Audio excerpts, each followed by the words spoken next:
Hello la famille, j'espère que vous vous portez bien. Aujourd'hui, on se retrouve pour une nouvelle vidéo très intéressante. Aujourd'hui, on va parler des TDI encore. On va se baser aujourd'hui sur les false moves, les faux mouvements, les stop hand, les reset. Ok? Sachez que sur le marché, il y a des faux mouvements, il y a des false moves que vous ne devrez pas traiter, vous ne devrez pas prendre des trucs dessus. Ok? Donc, comment les déterminer? Nous, on va utiliser TDI pour déterminer ces niveaux qui sont vraiment primordiaux. Vous devrez les savoir. Hein, vous devrez les savoir pour ne pas trader dans le mauvais sens. Hein. Vous devez vraiment savoir déterminer les faux mouvements et savoir à quel moment ces faux mouvements prennent fin. Ok? Les faux mouvements, les stop and les resets, voilà, on va voir tous ensemble. C'est pratiquement la même chose. Ok? On va voir tout ça ensemble. On va essayer de décortiquer tout ça ensemble. Et à partir de cette vidéo, normalement, vous allez pouvoir déterminer les false moves, ok, déterminer le vrai mouvement et le faux mouvement sur le marché à travers l'utilisation des TDI. Ok, donc je te conseille de rester jusqu'à la fin pour vraiment profiter. Ok, pour ceux qui ne me connaissent pas, moi je me nomme Abdullah Baz, trader professionnel, créateur de cette chaîne qui a pour but de partager les expériences, les connaissances dans le domaine du trading pour aider les traders débutants ainsi que les traders intermédiaires qui ont vraiment besoin qu'on les guide et qu'on les aide. Ok? Le but, c'est de s'aider, partager ce que je connais, mes expériences, ma connaissance dans ce domaine. Ok? On doit se partager les connaissances pour pouvoir mieux avancer. Ok? La raison pour laquelle je cherche cette chaîne, pour partager ses connaissances, ses expériences. Ok? Je ne suis pas un expert en trading. Je ne suis pas un expert génie. Non. C'est seulement que je partage ce que je connais qui me permet de gagner aussi. Ok? Voilà, je partage juste ce que je connais qui me permet de gagner. Hmm? Voilà. Donc, si tu aimerais savoir, si tu aimerais comprendre ça aussi, apprendre quelque chose venant de moi, ou ajouter ce que tu connais. Parce que c'est un domaine où on finit jamais d'apprendre. Il ne faut jamais dire non, moi je me suffis. Je connais pour moi, voilà, non, on finit jamais d'apprendre. Ok? On doit s'aider donc dans ce cas pour mieux avancer. Ok? Donc, je te conseille de t'abonner si tu es nouveau sur la chaîne. C'est ta première fois de tomber sur l'une de mes vidéos. Comment vous pouvez déterminer les force move avec TDI. Ok, je vais vous montrer comment vous pouvez déterminer les force move avec TDI. D'abord, c'est quoi un force move? Je vais d'abord vous montrer. Force move reset, je vais vous montrer sur un tableau blanc. Alors, on va laisser craquer. On va faire des exemples là-bas. Lorsqu'on vient ici, ok, pour une structure haussière, ok, on a d'abord un W, level 1, level 2 et level 3, suivi de M. N'est-ce pas? Ça, c'est une structure haussière. Maintenant, ceux-là sont appelés les faux mouvements. Ils sont même appelés les resets et les stop hand. Ça dépend des time frames. OK? Ici, c'est H4. H1, pardon. H1 ici, on parle de faux mouvements. Faux mouvements. Lorsque nous sommes en daily, en H4, pardon, en H4, on parle de stop hand. OK? On parle de stop hand. Lorsque nous sommes en, à part de daily pour aller, OK? Après, il parle dans les grands temps, on parle de reset. Reset qui veut dire en anglais réinitialiser, mise à niveau. OK? Voilà. Parce que s'il n'y a pas de reset, le marché aura tendance à faire comme ça, des ranges. Par exemple, pour laquelle il y a des resets, que le marché puisse avoir une direction. OK? Donc, les resets, quels sont les rangs de reset? On a ça le level 1, tendance normale, et on a reset. OK? Level 2, voilà. OK? Donc, les fonds mouvements sont là, qui sortent pour chasser aussi les stop loss. Hmm. Les stop loss. Très souvent, les banques manipulent les fonds mouvements pour avoir de la liquidité.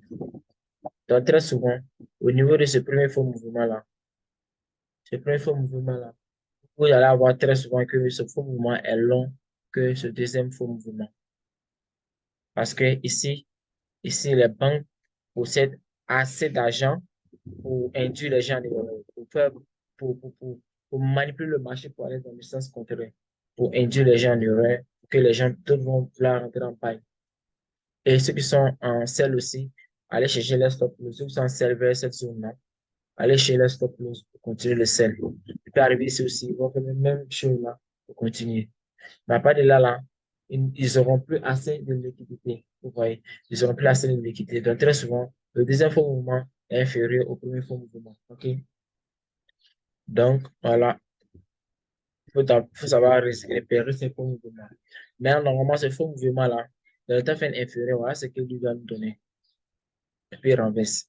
Et celui-là aussi, voilà ce que lui, il doit nous donner.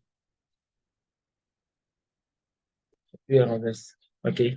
Mais c'est pas chaque fois que ça va se passer comme ça. OK? Souvent, ici, là, ce niveau-là, souvent, tu verras que ça va donner 3 levels. Mais ça ne respecte pas le principe. C'est juste 3 impulsions. Mais ça ne respecte pas réellement le principe. OK?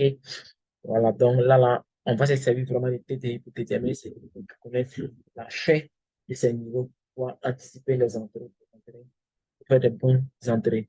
OK? Donc, on va aller sur le graphique pour que je vais plus vous expliquer aussi clairement. L'instant est affiché le graphique. On peut travailler sur le graphique.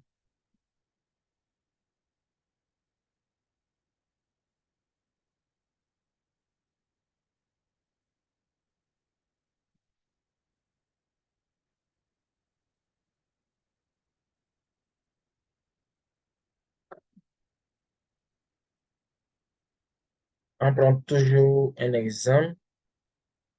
OK? Toujours un exemple sur l'indice du dollar qui est beaucoup analysé, vu que ça permet d'anticiper la direction des autres paires. Donc, voilà, on va prendre un exemple sur ça. Mais c'est pareil avec toutes les autres paires aussi. OK? Quand vous voyez l'indice dollar ici, OK? On va essayer de décortiquer tous ensemble ici. Quand vous voyez l'indice dollar ici,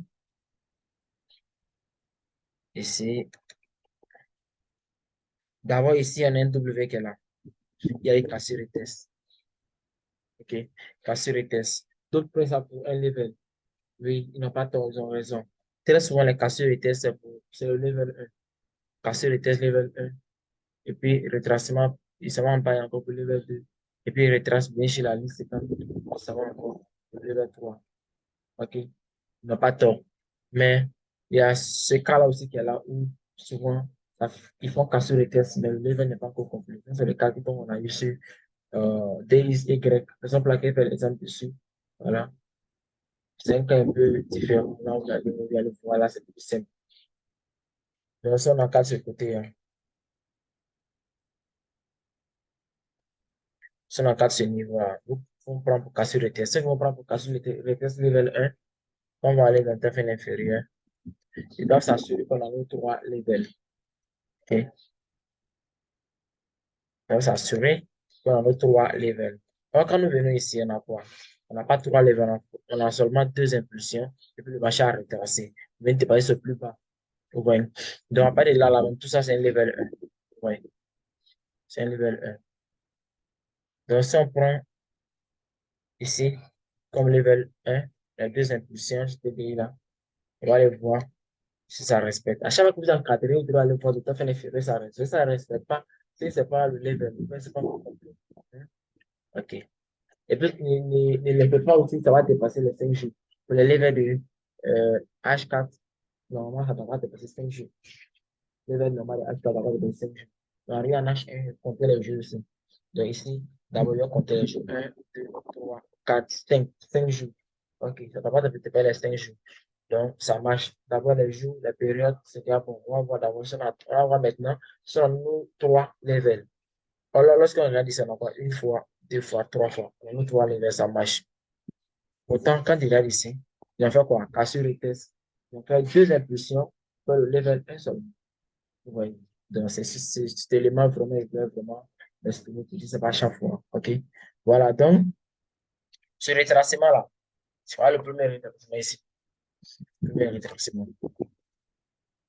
Le premier rétracement ici, où on doit avoir 2 levels. Vous voyez, une fois, 2 fois, une fois, 2 fois. Vous voyez, une fois, 2 fois. Tête des mêmes montres, une fois, 2 fois, une fois, 2 fois. Hein? Mais très souvent, ces éléments-là, où ça va prendre fin. Ça va prendre fin ici, comme par exemple, sur un nouvel bail. C'est un truc que là où on doit avoir deux levels, on a deux levels qui sont là. Et qui fait un nouvel bail comme ça. On doit, la tendance est même bail, nous sommes un nouvel bail, ok? On doit venir chercher quoi? Une zone de liquidité. Ou le prêt. Après, il va finir ces deux faux mouvements, deux levels de mouvement là. Lorsqu'il va arriver dans la zone nette, on va chercher une confirmation d'un temps fait l'inférieur 15 ans pour nous bail. Ok? Or, ici, quand on regarde, je vais zoomer un peu pour qu'on puisse bien voir tous ensemble. Quand je zoome, vous voyez ici qu'on a une zone de liquidité qui est là. Attends, il va bien afficher pour que vous puissiez bien voir. Ici, là, ça c'est une zone de liquidité, n'est-ce pas? Pour ceux qui travaillent la zone de liquidité savent de quoi il s'agit. Ça, c'est une zone de liquidité. Ici, on a des bougies de buy, buy, buy. C'est la seule bougie de sel. Donc, c'est une zone que le prix vient souvent tester. Donc, si tu attends tes faux mouvements, lorsque tu attends tes faux mouvements, que ton faux mouvement doit donner un seul level, et que ça a donné un seul level, et que ça a plongé dans cette journée, et que ça a consolidé, ça fait combien un ou bien tout plus selon la tendance, prépare-toi après c'est pareil. OK? Donc, ici, comme ça, voilà nos zones de liquidité. Et voilà, le prix est bien plongé là, et puis le prix est parti.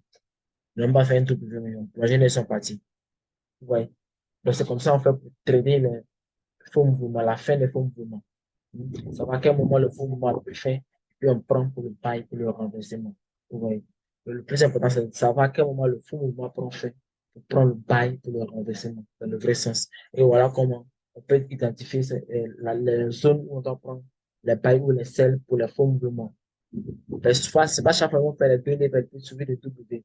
Comme ici, on va faire deux levels suivi de W. On fait deux levels sur on va faire W. Clique dans la zone où ils sont partis. OK. Donc, vous pouvez travailler beaucoup avec ces zones.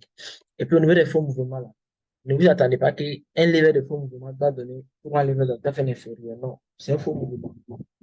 Dans le temps inférieur, tu dois venir chercher les deux levels là. Lorsque tu as les deux levels nets, tu vas aller voir ces valeurs, les valeurs. Dans le temps inférieur.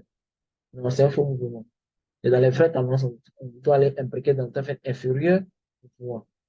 Il y a des moments où ça va arriver où ça va prendre. OK? Mais ce n'est pas fréquent. C'est un faux mouvement. Ils ont tendance à ne pas respecter vraiment les principes. OK? Tendance à ne pas vraiment respecter les principes. OK? Donc, lorsqu'on vient ici, on a quoi ici? On a le level 2 qui est là. Ici. Level 2. On a le level 2. Et on fait le faux mouvement. On va aller dans le temps inférieur, parce que ça donne. Vous voyez ici, 3 jours. 1, 2, 3 jours. C'est un level. OK, retracement. Ici, on va avoir forcément un seul level normalement. Et ici, on va quoi? Il va retracer, on va quoi? Une fois, deux fois, trois fois. Hein? Et puis W, puis ça va. Vous voyez. Donc, c'est pas chaque fois ce qu'on dit là, ça se répète clairement. Hein? C'est pas chaque fois que ça se répète clairement. Donc, travailler aussi avec les sons. On va ensemble aussi s'il y a les zones liquides ou pas. D'abord, ici, voilà nos premières zones. Voilà nos premières zones de liquidité ici. OK? C'est notre première zone de liquidité. On peut dire que le prix a dépassé légèrement, mais en réalité, bon, ça n'a pas aussi trop dépassé. On peut prendre un bail, c'est pour qu'une question, on peut prendre un bail tranquillement. Quoi. Bon, voilà, maintenant, voilà notre deuxième zone. On avait deux zones qui étaient là. Voilà la deuxième zone qui est là. OK? Donc, ils ont testé la première zone et puis ils ont dépassé légèrement et puis ils ont continué le bail. Vous voyez? Voilà, donc, c'est un peu comme ça. Hein. Donc, tu travailles aussi avec les zones. Parce que le marché va toujours dessiner clairement ce que vous attendez. Donc, lorsque ça vient plonger dans vos zones, OK, et à ce moment, maintenant, vous pouvez chercher à prendre un renversement. Hein? Vous pouvez prendre un renversement maintenant. Donc, vous voyez ce faux mouvement-là aussi. Vous voyez ce faux mouvement-là. Vu que nous sommes en nouvelle paille, cette thèse de la ligne 50 devrait venir chercher normalement. Mais vu que la market business inférieure est au-dessus de la ligne 50, donc, c'est pas possible qu'ils viennent tester la ligne 50. Ça arrive souvent, mais c'est rare. Donc, très souvent, quand c'est comme ça, vous voyez que les bandes sont au-dessus de la marque design. Vous venez tester la marque design inférieure et puis continuer le mouvement. OK? Mais si la marque design était voilà, en dessous comme ici, c'est la ligne 50 que vous venez tester. C'est parti. OK? Donc, c'est toujours comme ça. Donc, c'est tous ces éléments-là que vous mettez en place pour pouvoir savoir à quel moment le faux mouvement a pris fin. D'abord, on a la zone, les zones dont on va taper pour attendre le prix là. Et après, quand ça va arriver dans les zones, on va s'assurer que ça a respecté les levels de faux mouvement dont nous, on doit venir chercher. Et lorsque ça a respecté maintenant, nous, on va chercher maintenant à voir un WM ou bien une confirmation. Et souvent, il faut pic aussi dans la zone. Voilà, on va chercher à tenir compte de tout ça là et puis prendre un bail lorsqu'on a une confirmation en M15. OK? Donc, c'est pareil pour toutes les structures et tous les faux mouvements et les resets et les stop hand. OK? C'est pareil pour tous les faux mouvements, tous les resets et tous les stop hand. C'est pareil. Pour déterminer la fin, c'est pareil. C'est les zones de liquidité qu'il faut tracer. Attends le prix là. Et quand le prix arrive, tu vas vérifier pour voir si ça respecte les éléments, les autres éléments. Et lorsque ça respecte dans chez confirmation M15, je cherche à rentrer. Il n'y a pas de surtout pour ceux qui font l'intraday. L'intraday, nous, on travaille H4, H1, M15. Voilà. Mais pour ceux qui travaillent les grands time frames, et là, on va appeler des resets. On va appeler les faux mouvements. Ici, on appelle des stop in, les faux mouvements. Mais dans les grands time frames, on va appeler ça des resets. Mais sachez que c'est la même chose. OK, il n'y a pas une différence, c'est la même chose. Hein? C'est la même chose, c'est le même principe. Par exemple, là, je ne peux pas aller trop dans ces détails-là. C'est le même principe. Voilà, c'est d'expliquer de façon plus simplement possible. Vous comprenez aussi rapidement. OK? Donc, tracez toutes vos zones et attendez le prix là.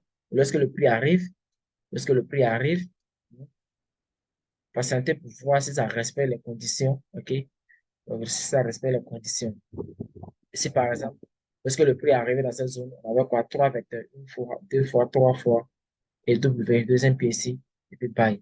Même une fois, deux fois, trois fois ici, que dans une zone de liquidité, même on prend le buy directement. Vu que nous sommes en nouvelle, nous étions en nouvelle buy. OK? Voilà. J'étais en nouvelle buy. Donc, c'est un peu comme tous ces éléments-là tu mets en place. Hein. Trois vecteurs, zone de liquidité, et puis le principe, voilà, au niveau des levels de fonds mouvement que doit faire ce graphique. Voilà, s'ils font ça, les trois confirmations qui peuvent arriver dans une zone de liquidité et que ça consolide ou bien une confirmation en M15 maintenant, tu peux chercher à prendre ton sel, ton terrain, OK? Ok, merci d'avoir regardé la vidéo, de rester jusqu'à la fin. J'espère que la vidéo t'a apporté un plus au niveau du trading, car c'est le but de cette chaîne. Partagez toujours un plus aux gens. Ok? Donc, si ça t'a apporté un plus, Dieu merci. Voilà, si les choses dont j'ai expliqué là, tu connaissais ça déjà aussi, c'est pas grave, abonne-toi et fais connaître la vidéo. Parce qu'il y a des personnes qui ne connaissent pas ça, voilà, que ça va les aider. Et puis, il y aura des prochaines vidéos aussi qui peuvent t'apporter un plus aussi. Donc, ça ne te coûte rien de t'abonner, ok? Donc, je te conseille de t'abonner et d'activer la cloche de notification. Ici, chaque semaine, je fais des vidéos 3 à 2 fois pour partager certaines choses qui vont vraiment aider les débutants ainsi que certains intermédiaires, ok? Donc, on se retrouve une prochaine fois pour une nouvelle vidéo très très intéressante.